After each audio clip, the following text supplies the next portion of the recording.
আসসালামু আলাইকুম। আল্লাহ তাআলা সূরা আম্বিয়ার মধ্যে বলতেছেন, আমি অবতীর্ণ করেছি কিতাব যাতে আছে উপদেশ, তাও কি তোমরা বুঝবে না? এখানে আল্লাহ তাআলা আমাদেরকে প্রশ্ন করেছেন।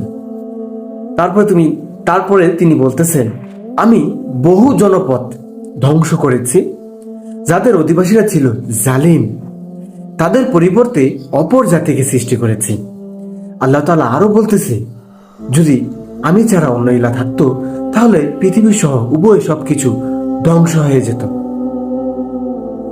তো আল্লাহ তাআলা বিভিন্ন সূরার মধ্যে এরকম ভাবে সুন্দর করে আমাদেরকে বুঝিয়ে দিয়েছেন।